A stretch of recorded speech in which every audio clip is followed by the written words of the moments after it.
Good afternoon and welcome to Code of Conduct, the backend engineering podcast, which is by engineers and for engineers. I'm joined by Angel Martinez, who is currently a backend engineer at Bitly, who has had a really interesting journey into engineering.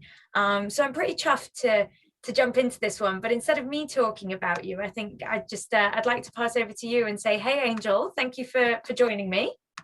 Hello, thank you for having me. This is really exciting.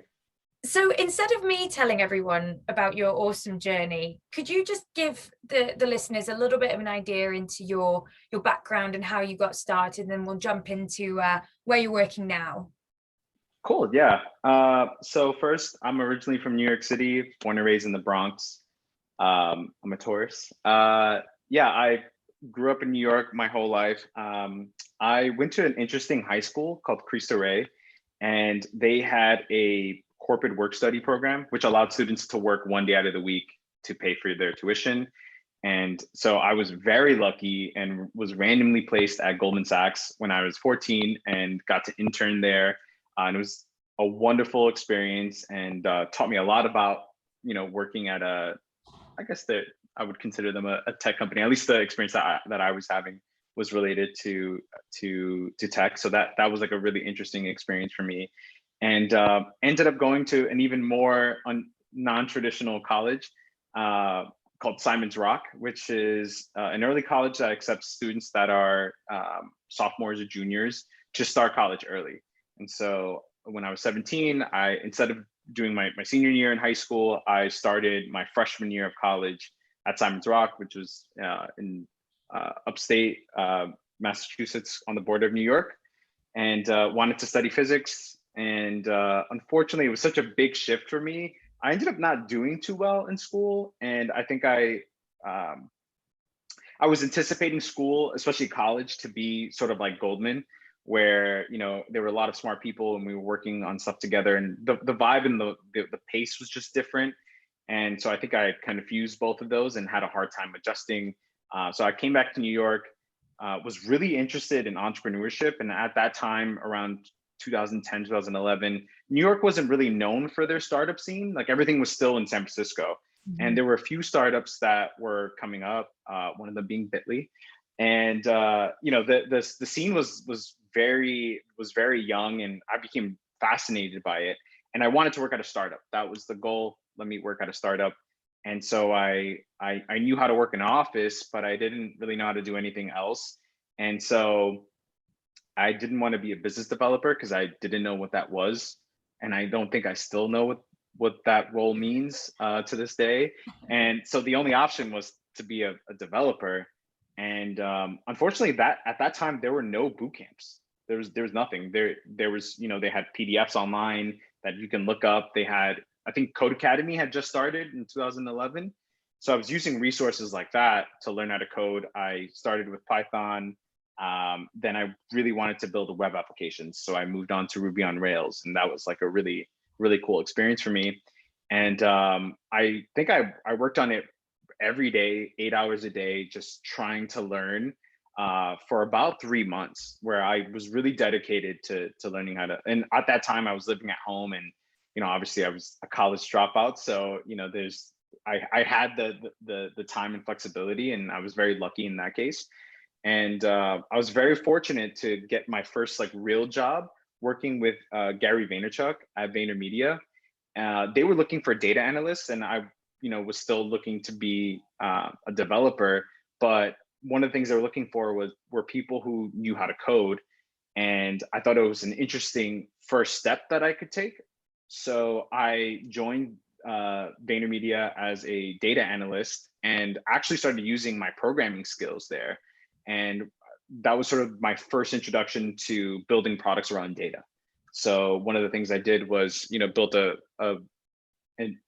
scraper that pulled in data from the Facebook API and helped us analyze all this data that was coming from all of our accounts. And that was like a really great experience for me. That was not really a traditional dev experience of joining a team of other developers where you build a product and you get sprints. It was more of like, how do we use code to solve business problems that we needed on the data team? So I did that for a while, and that was a really great experience for me. But I really wanted to be a developer, and I was having some trouble trying to think about how to transition. And at the time, I was, I put in a lot of work, and I was actually really interested in various hobbies. So at the time, I was really interested in making music. And a lot of my coworkers at the time were like, you should check out Berlin. Like, Berlin is a really cool place for music. And I was like, you know what? I think I might do that. And so after like a year, I bought a one-way ticket to Berlin, and I quit my job, and I was like, I'm gonna live in Berlin and see what happens. And my mom was devastated that she was like, what are you doing? Like, you have like this really good job, and like you have this career. And I was like, I just need to figure stuff out. Like, I have all these interests, and like I'm just figuring it out, and I'm really young. And you know, I always assumed that if I was still in college, I would go abroad, and this is the equivalent of that. So I'm gonna, treat it that way. So I went by myself to Germany, and with no German experience at all still. And yeah, I just lived in Berlin for about 2 months. And while I was there, I actually started doing freelance projects. And that's sort of like how I started to build my portfolio, working with friends, building them web applications that were solving some of the projects that they needed help with. And then after about 2 months, I came home because I realized that, I wanted to continue doing freelance. And, it was hard to build that abroad. So Yeah. came back home, and yeah, that started this process of me going from, doing freelancing and doing smaller projects to working at really small early stage startups, and use that momentum to build up my career. So a lot of my early experience what was at startups that most of which are not around anymore, but were super critical for me to gain experience, because one, it was a very quick way to gain a lot of experience from a lot of different angles that maybe you wouldn't get at a big company. And so I sort of like built things from there, and learned a lot about how businesses are built, how startups work, and why they fail and why they might not fail, and how the technology kind of fits into that, and how do you build a team so that um, it doesn't fail, and so that it does succeed. And so each startup that I went to, I took something super valuable and brought it to the next startup. And I'm like, okay, I've been down this road before, like you might want to go this way instead. And then there might be some other failure, and it's like, oh, okay, then I'm going to the next one. Like, okay, I've been down these two roads before. You don't want to go here. And so I've been very lucky that I had that experience, and I really liked being in smaller companies. And I did Ruby on Rails, and then ended up jumping to Node. I did some stuff with Python, some stuff with React Native, some stuff with IoT type products, and then I eventually settled on a company called Kinetic, which they built a device that was intended to ensure that people wouldn't injure themselves, and especially in like warehouse spaces. Okay. So people who have to carry things or lift things that are heavy, just to ensure that they don't injure themselves while doing so, this device would sort of like vibrate to say, hey, your posture is off when carrying this heavy thing. And so that was like the first place that I'd ever been in, where there were some really strong use cases, worked at really big companies, or worked with bigger companies. And that's where I started to learn Go. And I like was obsessed with Go from that point, mostly because it was really difficult. And I was really having a difficult time transitioning from like scripting languages like Ruby and Python. And it was such a different paradigm for me personally. And once I started to get comfortable, and I was able to do useful things, not being an expert per se, but being able to be effective, I was obsessed with the language. And so I started looking for other companies after about a year that were also leveraging Go, and that's how I ended up at Bitly. And so at Bitly, which is a really big Go shop, we at Bitly shorten links and help customers manage their links. And I work primarily in the data organization, and specifically I work on trust and safety. And so, Bitly's been around for 11 years. Like I mentioned, they were like one of the first startups in New York on the scene. So we have a lot of valuable data, very unique data that's unlike a lot of a lot of other companies, and I think probably like the bigger companies like the FANGs are probably the only other companies that probably have a data set that's similar. So it's a really unique opportunity, and yeah, I've been here for 2 years next week, and yeah, it's been really great, and that's my life in a nutshell, and like in terms of my career. Yeah. Well, first of all, I want to say that your mother and my mother seem like very different women, because when you packed up and went to Berlin, she was devastated. When I left the UK to come to New York, I think my mum changed the locks. She was like, yeah, don't come back.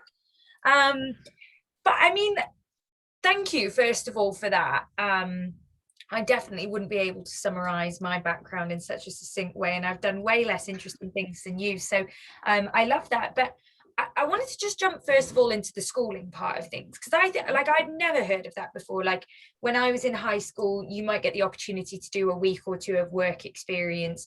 We've actually got a guy who works in the UK for Venturi now. He first did some work experience with us for 2 weeks when he was 16. Now he's 21. Wow. He's back with us, right? So there's that, but there's never really this opportunity to fall in love with work and get an idea of what it is that you want to do. And it sounds as though, I mean, correct me if I'm wrong, but did you go to college to study physics because that was like the done thing to do, because you felt like you needed to go to college, but really you maybe deep down had already decided that you wanted to kind of work and learn things and make money and just kind of build yourself up? I think it was falling into like narrative bias. So what I mean by that is when I was at Goldman, I obviously worked with people who were really smart. And the theme that I kept seeing was they were in positions that looked interesting to me as a 16, 17-year-old. And when I would ask them, how did you get here? They were like, well, I went to MIT and I studied physics. I went to Harvard, I studied econ. I went to Stanford, I studied this. And I'm like, okay, so the path to get to where you're going is you go to a really good school, you study something really hard and be really damn good at it. Done. Okay, that's what I got to do to get right. That's great. And I think that that's what sort of like clicked to my head was I had always been interested in science. Like my dad, I would never forget, like one of the first books he ever got me was, he got me 2 books. One of them was about like alien encounters and another one about like ancient Egypt. And I remember him saying like, look at this stuff, like it's so strange. Like, isn't that weird how that works? And then I'm like, yeah, how does it work? And he wouldn't be able to explain it. So I would go find the answer. I'm like, oh, this is how it works. And then it's like, okay, this is how you get here. And eventually I just kept expanding on that curiosity. And I think that that was like super interesting to me. And I think I wanted to study physics at that time from the lens of engineering, like just being an engineer, using mathematics to solve problems. And physics was just along the way. And then as I was there, I started to notice my classmates were also really interested in physics. And I thought the types of problems or questions it could answer were appealing to me as a human being. And then I started again to like really connect. Well, like if that's a path, then this is probably a good place to start to follow that. Especially where I grew up, there was no path to that point. And you know, for the most part, it was you do really well in school, don't rock the boat, and you get a good job. And I think when I got to Goldman, I realized like, one, you could rock the boat. That's totally, don't worry about rocking the boat. Like a lot of times companies want you to rock, they want people who do that. And 2, like you should take ownership of your education and your path. And that's what I felt was like what was missing and what introduced that transition for me in thinking about how was I going to get to my end goal, right? Because I always was like, I want to go to college. Like, obviously, I want to go to college. What I'm going to study, I don't know. And like, I obviously would like a good job. And, you know, I think for me, it's always been a gift and a curse having that experience at Goldman, because if I was ignorant to what was out there, I wouldn't have thought about these things. I wouldn't have pursued these things. And I think for the most part, I'm very grateful for where that led me. But the path there was very, very painful. In that sense, just because one, most high school students don't work one day out of the week, like 9 to 5. most students are working. They are in school 5 days a week, and a lot of them just work at like the mall, or like they are helping out their parents, and there's absolutely nothing wrong with that. And I think I just very lucky and very random I was placed here, and I took advantage of it because it was interesting to me, almost to a fault. Like, it was almost too interesting because I would rather stay at work than go to school, because I was asked, well, Mm. how does that work? Or like, why does the market work that way? Or why does that matter? Or like, what's the history behind that? And I just felt like I got more out of that than I did my classes. Mm. Um, Well, which is again, it's clear to see why you are an engineer now. Like, even hearing you speak, just that curiosity in terms of, answering questions or solving problems, it seems innate. But one of the things that I think is interesting is you talk about the narrative bias, and you talk about the people at Goldman that, they all took a very similar path, a very traditional path. And it's like, okay, if I follow this from point A, it will take me to point B. And then you go and you do it, and it doesn't work out for you. And yet you still are in the position that you're in today. How does that happen? How do you pick yourself back up where there's no boot camps to go to? You got to be driven. You got to get better by challenging yourself, critiquing yourself. Like, for me, I mean, that's a testament to your resilience. But how, I mean, it could be classed to someone as like a failure, and to give up and dust their hands. Like, how did you find it to say, do you know what, I'm just going to apply myself to this, and I'm going to keep going until, well, first of all, I moved to Berlin, but then second of all, I'm going to get a job in this. yeah, I don't really know. I think it was, I think I started to dissect things a little bit more. Like, things became a little bit more clear when I was able to take a step back and realize that a lot of the people I was talking to are coming from a generation that no longer exists. That, like, those things just don't work anymore. And I think that was the thing for me. Was I was coming into things post the economic collapse, and it kind of felt like the theme in the air was, this is going to change things, right? Like, this is changing, like, we're entering a new type of world, especially with tech, as tech started to become more important. It just felt like everything was a free-for-all at that point. And I don't know, I always admired a lot of people that had learned or taught themselves things that were complicated and complex. And again, it felt like, to me, for my own, maybe I fell into my own survivor bias of like, well, I got this far. I've, like, when I would take a step back and I'm like, wow, like, that's really cool. Yeah, man, I'm not where I want to be, but look at where I came from. That's cool. Let's keep going. And I think I still have to do that, and will probably have to do it for the remainder of my life, just to always take a step back, like look backwards and say, like, wow, like, I'm really climbing this mountain, and I have more to go, but like, look at how far, and like, everything is just compounding on each other. So I think I had that momentum going for me personally. And yeah, I don't know, does that answer your question Yeah, of like? definitely. Cool. I think it's interesting that you keep that mentality even now, Right. of, well, I'm going to need to keep doing this, potentially, no matter how far up the ladder I climb. What would you say is the main driving force behind that?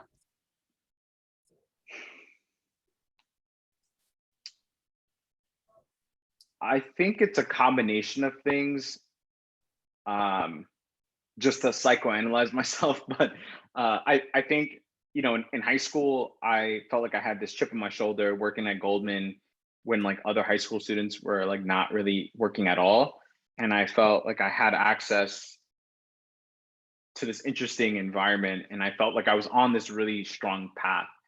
And I thought I was smarter than everyone else, which I don't think is true. I think what was true, and probably is true, is I just am more curious. And that's a me thing, right? Like, if you're not interested, like, everyone's curious to a certain degree. If you're not interested in things, then like, that doesn't mean you're not smart, or like, so you're not really comparing apples to apples. And I think ultimately for me, I was really curious about stuff, and I was like a sponge. I mean, I still am. And I think when I got to college and I didn't do well, and I became not the smartest person in the room, and things were difficult for me, and that I started to challenge like whether or not my curiosity was worth feeling inadequate, that I took that with me for a while. Like it took me a while to especially with like imposter syndrome in tech, like it took me a while to say like, you know, what I'm doing is difficult, and being curious is worth it, and that I am gonna, you know, fail along the way. Like that's just part of the process. That's the price that you pay. And I think for me, it was always this idea of proving everyone wrong. Of like, you know, because I failed in college, um, like I was a failure in life, and that like I might have messed up the path that I had in my head. And I think that that really drove me and pushed me to focus and to keep going, so that I can prove everyone wrong. Except no one cared. Only me. Only I cared. Only I saw myself as a failure. Everyone was just like, "Yeah, this is hard, dude. Physics is hard." Like, you weren't prepared. You didn't have what you needed to go through the path that you wanted. That's why it didn't work. It wasn't. It's not because you're stupid or anything else. It was the people who succeed in this. That path has been planned for them since they're little, and like they had the privilege to do that, and maybe I didn't have access to that. That's fine. That doesn't mean that I can't do things in my life. And I think it took a while for me to break apart from that path, that idea I had of myself as a 17-year-old, and really take a step back and realize like no one cares if you're smart or not. No one really cares about what you're doing.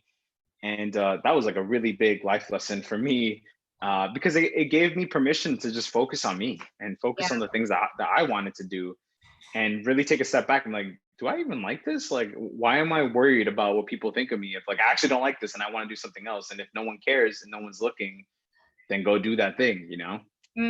I get that. I think it's interesting, and I think, you know, there's a lot of what you're saying that resonates with me, and a lot of times how I felt, and I'm sure a lot of our listeners, and it's a balancing act, right? Because for one point you're grateful that it's driven you to where it has, but on the other side it's like you got to keep that in check, because you've got to look after yourself and your mental health and your well-being, and knowing when to switch off and knowing when it's okay to say, you know what, I could have tried harder and I should have tried harder, versus I tried my best and that's all I could do. But I want to touch on something that, you know, to some people may seem a little taboo, but we're talking 12, 15 years ago, Goldman Sachs, New York City, kid from the Bronx. The picture I have is a bunch of straight white dudes, straight out the set of Wolf of Wall Street. And imagining little prepubescent Angel walking around the corridors, not looking too much like everyone else around them. Is that a fair assumption, or? Yes, that is exactly what it was. But I didn't see it. I didn't see it as that. I almost felt like I was rubbing elbows with everyone. Like I was getting my hands dirty too. It was never, because I didn't have any context beforehand. I didn't know what Goldman Sachs was, to be honest. They're like, it's a bank. I'm like Chase. Like I'm gonna be a bank teller. Like like how's this gonna work? And I think everyone was so sharp and open, and they wanted me to feel welcomed but not comfortable. And I think a lot of people don't know about that, or like aren't aware of that. Of like they were very kind, they gave me what I needed, but they never let me coast. They're like, okay, you can do this. We're gonna expect this +1, and then that +2 as you get better and better. And I think that again, I was very lucky that I had managers that cared to even show a 15-year-old. And I also think that the novelty of it was interesting to people almost, because they're like, oh my god, this is so cool, like you're 15, that's really like good for you. Like they almost wanted to always help me out because of that, because it was like so weird and different that I was there. So that's kind of like how it was for me. And I felt like I started to assimilate pretty quickly, of like, reading the Wall Street Journal or reading the Times or like reading the Financial Times and like asking questions about finance or the technology within an investment bank. I thought it was cool, or even like asking for homework help, like, hey, I don't know how this works. Like, can you? And they're like, oh yeah, this is how it works, and like, here's how the advanced version of this is going to work when you get to college. And it's like, wow, these people are really smart. It's like crazy. But yeah, that's a really good description of how it was. It actually reminds me of my first day. I'll never forget it. I remember what I wore. So the office was on 180 Maiden Lane, which is the like right by the seaport. And I remember I wore like a blue shirt with a yellow tie with khakis. I looked like like I belong in the mailroom. And I remember telling my parents like, yeah, I'm going, and they made me like a peanut butter jelly sandwich. And I remember taking that, and I remember going, and like my first day, they were like, oh, have lunch on us. And they gave me like a $20 bill. And I was like, this is amazing. This is it. Like, I am spoiled. Like, this is so great. And I remember going to McDonald's and eating at the seaport, like looking at the seagulls. And I'm like, there's no way that my life is like this now. And I always thought that was like a really, for me, a very interesting thing. Obviously, like going to get lunch, like a $10 lunch is unfortunately the norm. Like, I'm just thinking back to Sweet Green when I would go to the office and spend 15 bucks on a lunch. And you know, just thinking back to that more humbling time.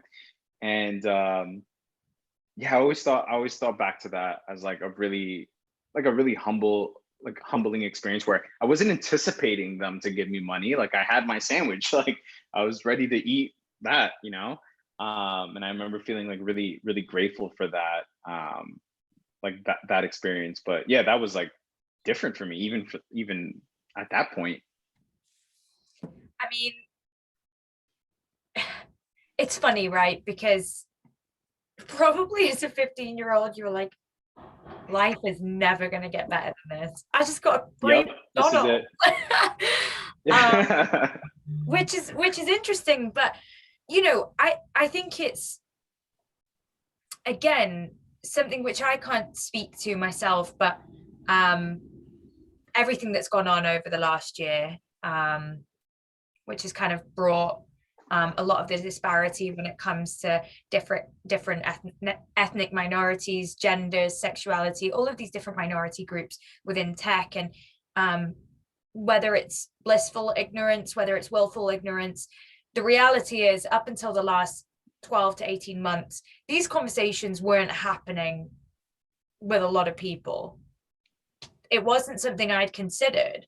I never understood the systemic roots that go behind it, and how if you aren't, you know, from a traditional Ivy League school, you know, you're not going to get the top tier jobs. But if you weren't from, you know, white suburbia that went to those schools, you're probably not going to get into those colleges to begin with. And I, you know, completely my fault for not being aware of that. But when we'd spoken, you mentioned something about your brother, and that's really stuck with me. And so I wonder if you wouldn't mind just sharing that with our listeners from your experience, because it's something super important, I feel. Yeah, I think, yeah, if I remember correctly, so my younger brother is a freshman in college studying computer science, and he was applying to an internship program. And part of the package, there was a paragraph about describing how systemic racism affects him personally. And he was like, I'm having trouble with this question. And I was like, okay, can you elaborate on why you're having trouble? And he was like, well, I feel like I haven't been, like, I'm not part of the systemic racism. And he's like, well, look how far you've gotten. Like, if you were part of that, you wouldn't have gotten that far. And I was like, wow, you really, I mean, he's 10 years younger than me, so it's probably, you know, generational difference. But, you know, I was like, I think maybe I've shielded you from some of those things, or maybe you don't remember because you were so young. But I started explaining to him that a lot of my frustration coming in was, I remember emailing people. I would email 10 people a day in New York that were, CEOs of startups or were doing something interesting in tech in some way. And 9 of those people would not message me back. It would just go into the abyss. And of the people that did message me back, like very few of them actually met up with me. And one of the things I was explaining to him was like, the things I had to do to get to that conversation, there were a lot of things stacked up against me. And I was trying to explain that like that's the system in place, that the reason why it's so dangerous is like you might not even know you're in the system because life is like marginally okay. It's better than most people. And if you don't put yourself in situations that are maybe different or unique, those conversations might not ever occur. Right. And which is why I was explaining to him of like, coming from the Bronx, hardly anyone's in tech. Hardly anyone is in engineering in general. And so if those people, if they never get the chance to even have that conversation, they might not even be aware that they've been denied opportunities. And one of the things I kept saying to him, he was very, very fortunate to be part of really interesting programs. And I was telling him that like the programs are there to get you out of the system. That's why they exist. And that's why I push you to apply to these programs so you can get out. Because when I was your age, they didn't exist and they weren't around. And you had to kind of do it the old fashioned way of like cold calling or cold emailing. I literally would show up to places, to establishments. And like, I remember one time I went to Google. Oh my God, poor little me. I remember I dressed up in a suit and I went to the Google headquarters and I was like, can I just talk to someone? And they're like, who? Like just someone to give me a job because like I want to know like how, like I just want to work here. And everyone's like, yeah, that's not how that works. And I was like, well, eventually I kept trying it and sometimes it did work. I would get interviews. I mean, I wouldn't get jobs, but like that was like one way I built this network of people who were like, you have balls to show up here. Like I would show up at like happy hours, not 21, for like networking. And that's actually how I got a job. This guy was like, you're how old? They're like, oh wow, like that's really cool. Like email me tomorrow, let's get lunch. And what I was trying to explain to my brother was that like I did those things so that he doesn't have to, and it eventually kind of came down to maybe the experiences he's experienced weren't so obvious of systemic racism, but they were way more subtle. So they weren't clear to him. He wasn't aware of that, of those like nuances. And, I had to explain to him of like, I've been on interviews where they literally stopped the interview short and like, yeah, we're not going to go with you. Sorry to waste your time. And like, I would just walk out, like, all right, well then that really sucks for me.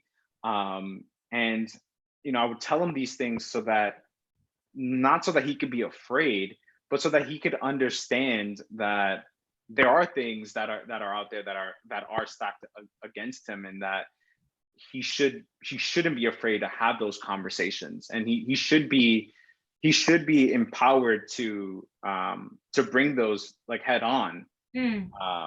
Yeah, so sorry, I feel like I rambled there a little bit. Not at all. No apology necessary. I mean, it, like I said, since you mentioned it to me, it got me thinking. And I do come from a privileged background, and I've been fortunate enough to be sheltered from a lot of the harsh realities of the world and the tech world that I play a part in. And so having engaged with this, conversation a lot more, and has opened my eyes. And one of the things that I'd love to get your perspective on, because it's what I hear, it's like when Black Lives Matter, when that came out, and you had the rebuttal of, well, all lives matter. And it's the most frustrating, maddening. I mean, I can't even get into that, but hopefully everyone who's listening shares those sentiments. But what I noticed is a similar microaggression, without realizing it, was well, we shouldn't be hiring people if they don't pass the interviews, or Mhm. if they haven't got the qualifications, then it's positive discrimination if you're going to hire a woman just because she's a woman, or if you're going to hire a gay person just because they're gay, right? Like, and I'm ashamed to admit it, but I can admit, I was like, yeah, that makes sense, right? Like, I wouldn't want someone to hire me and be like, well, we need to fill a quota and Ciara's a woman, so let's tick that box. But then I started realizing, like you said, it's about these opportunities, and it's how can we have these Google, Amazon, Facebook-esque style interviews that are catered to the white man in its blanket statement, who was able to go through a very traditional, and there's nothing wrong with that, there is absolutely Mhm. nothing wrong with that, but that doesn't allow for diversity of thought and diversity of background. And so I'm interested from your perspective, for what you see now in your brother's future compared to how you were, has there been improvements? And what else can engineers be doing and companies be doing to just keep making strides in the right direction? Because it does matter that, whether it's on a virtual meeting or another meeting, you look around and you see people who look like you, people who are also from different backgrounds, so you see diversity. Yeah, that's a big one. I think about that pretty often. Um, it's difficult. I don't know that I have an answer, let alone the answer, and I don't know what really the state of things are. But from my perspective, I do think that there are companies that genuinely do want a diverse workforce. And the reason why this is complicated to answer for me personally is that, like, as someone that's born and raised in New York City, a city that has all types of people, when you want to work at a company, you want a sample of the city. And a lot of times you don't really get that. And so you feel it a lot more. But if you look at a place like Denver, which is already kind of not as diverse, um, like it might not look as bad. It might not be as like jarring Mm. to someone. So I think it like really depends on the location. And I do think that there are companies that are genuine about wanting to diversify. I think what the point that gets missed is there's not a lot of effort in thinking all the way back.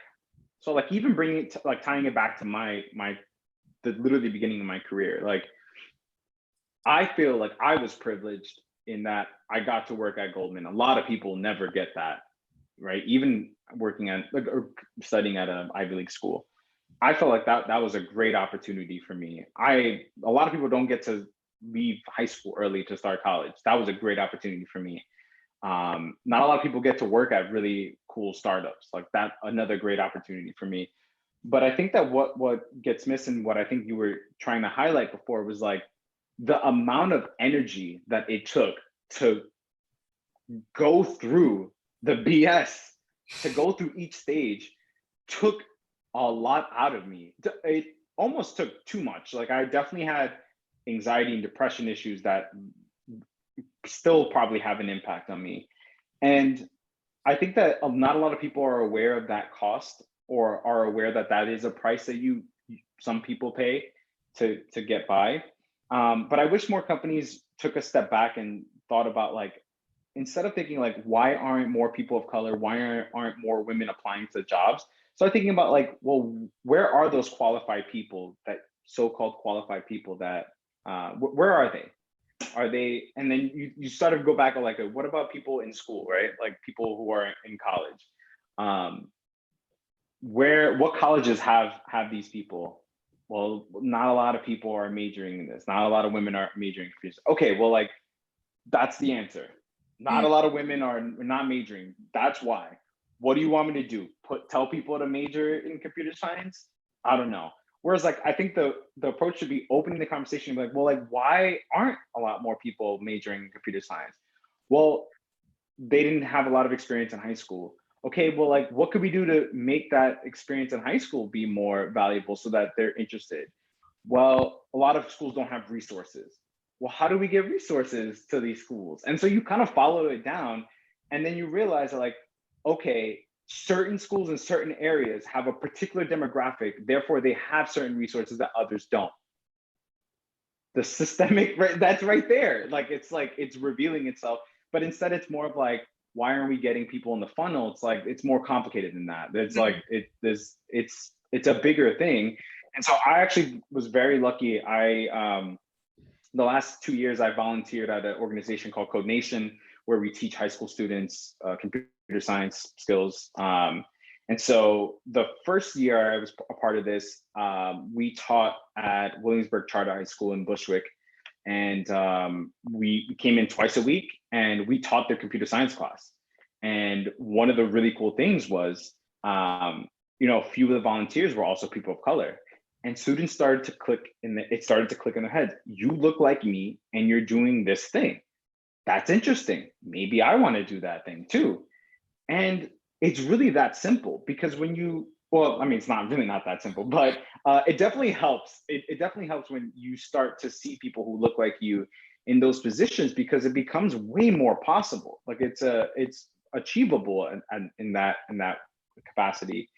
And I think that gets overlooked a lot. And I feel like that experience for me of like volunteering was like very pivotal, because just being there, just showing up was impactful, let alone teaching the content, but just so that they see that, like, hey, I came from the neighborhoods you came from and I got here. Granted, probably don't go the path I went, but it's possible to be here. Like you can be here and you belong here too. I think that's like a really big thing. And for me, unfortunately, it took almost my entire career up to Bitly, where I started working with people who look like me. And I think that's when I started to have those conversations with myself and them of like, where have you been? Why haven't I worked with you before? Like, why haven't I seen more people like you? And wow, this is important to me now. Like, and it was important to me always, but like, it became more important, and it became more of a requirement of like the type of places that I wanted to work. Because it was more representative of at least my environment. And yeah, I think it is a very complicated thing. And I don't think it really has to be a political thing. I think it could be a thing where, it's an opportunity to really open up paths for everyone to get there if they want to be there. Obviously some people aren't interested, or like they'll pursue it like, actually I'm not really, this is not for me. But I think it's kind of lazy to stop the buck at, oh, women aren't applying, that's why, and like we can't force women to apply. But also, like, if you are trying to entice more of a particular group to apply, and then they look at your About Us page and there's no one that looks like them, that's kind of tough to sell. It's a really tough thing to sell. But it's also catch-22. You have to start somewhere, and like it's a tough, it's not an easy thing. So I don't envy people who have to make those types of decisions. But yeah, I think it's a complicated thing, but I also think that it's complicated because it spans multiple like steps and generations. And I think that there's other ways we can attack it other than just having I'll say festivals, conferences that are like for particular like recruiting events or something like that. Although I think that is a really good start. But I think that not enough. Yeah,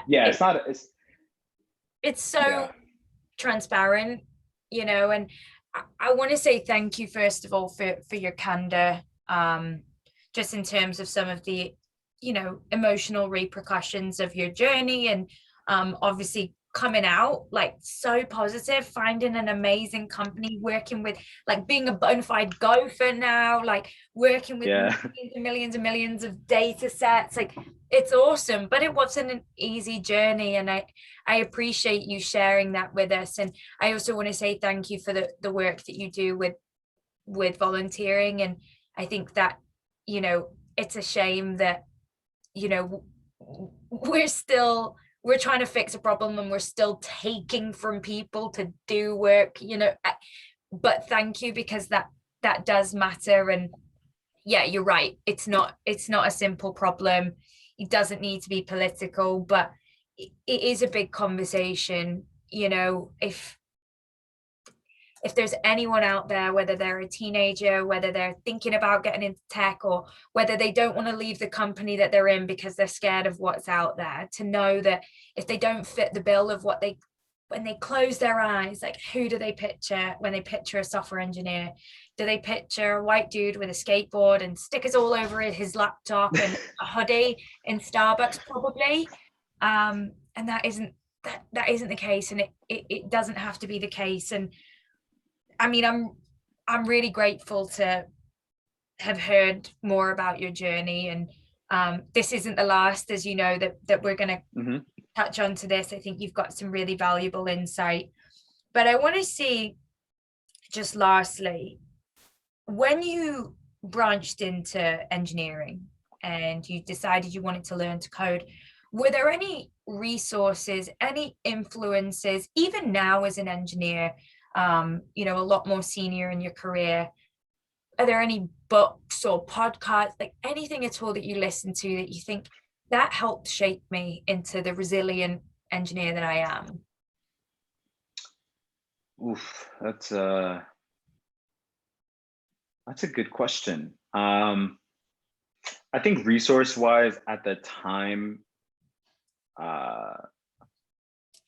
so I think one thing I left out, because it's a really big part of the story, but it's would take another day to kind of go through, is there was something that happened that I think really transformed or took my life another direction. So when I was learning to code, 1 month in, I read something on Twitter from this guy named Tristan Walker. I don't know if you know who he is, but he was one of the first, like, I think he was the first business development person at Foursquare at the time, when Foursquare was really, really big.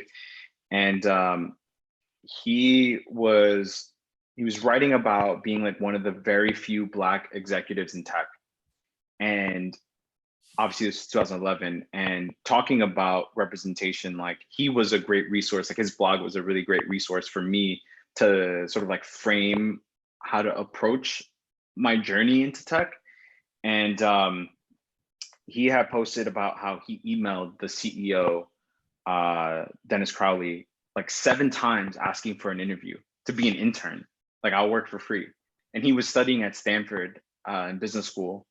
Wow. And eventually Dennis Crowley was like, all right, what do you want? I'll like take you up an offer. Like, can you meet me in New York? And he like flew the next day. They like caught up, got offered a job. I don't know the details 100%, but he ended up being part of the business development team. And then from there, he ended up working for Andreessen Horowitz, ended up starting his own company, Walker and Co., and then created a bunch of like really cool companies, and it's now on the board of directors at Shake Shack. Really, really crazy career. And anyways, at that time, I was like really excited by his post, and I remember tweeting him being like, I wonder if I emailed you, if you will reply. And he was like, oh, I reply all the time, and I always give advice. And I was like, oh, this is so cool. And it was the other aspect of the journey. It was like, yeah, you have to put in the hours to learn the skills. And like, I did the basic tutorials, I tried things out, and I messed things up and was on Stack Overflow. But then the other side of it was the networking. And I was so lucky to be at the right place, right time in New York City at that time. And I spent the other half of it just networking, going to tech events, TechCrunch, whatever. So I emailed him one night in December, and I was like, I sent basically what I just said here in this long email, and describing my life. And he emailed me back, and he was like, your story is really cool. Let's get on the phone and talk. And that, I think, changed things for me in a really big way. He basically connected me to a lot of different people within New York, like CEOs of companies, Wow. and then got me to visit Foursquare. And when I was looking for my first job, he was the one who connected me to Gary Vee. And I basically skipped every interview I've ever went to because of him, just like emailing people, be like, I got this guy, he's really cool.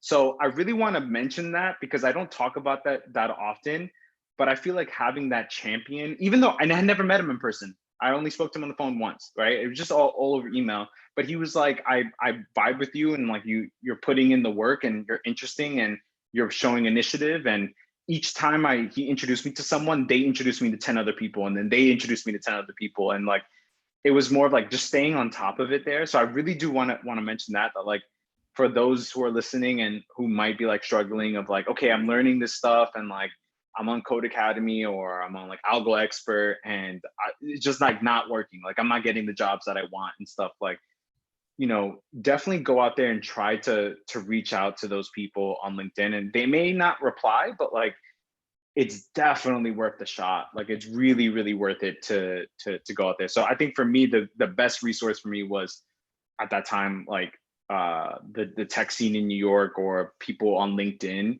and leveraging that to understand how they were connected to each other. And like, because a lot of these people were like part of Techstars and or Y Combinator, and they all knew each other from there. And if you connected with someone, like a lot of people are always willing to help and just say like, yeah, I'll be more than happy to connect you. Like that's great. Like I would love to do that.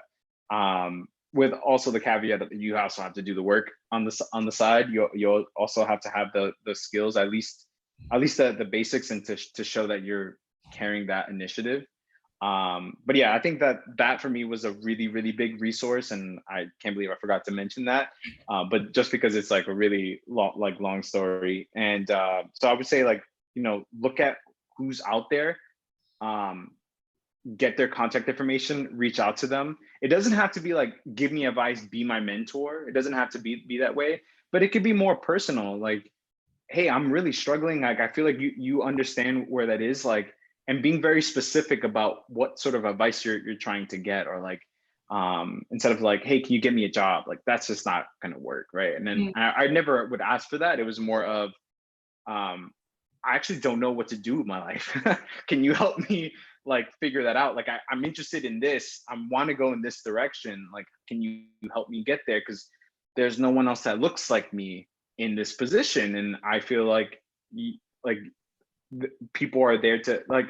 I think a lot of people, for the most part, do leverage their platform to make things better for the next generation, and that's how I saw it with my brother, where it's like, just making it easier for him, and hopefully he can make it easier for the following generation of people trying to break into the industry. And then outside of that, obviously the normal Stack Overflow. I think now more than ever, I actually utilize YouTube a lot. There's a lot of really great content on YouTube about particular languages, about particular frameworks, and you can watch people do like live stuff. But I think that's a really great resource personally that I've used, was like watching YouTube videos on things just to learn how things worked. Yeah, I think that's, and time, just being patient. Yeah, I mean, that just comes full circle in terms of representation. Like that's phenomenal. You're not going to reach out to Mark Cuban, right? But then you see someone and you're thinking, this guy's never going to come back to me. But you know what?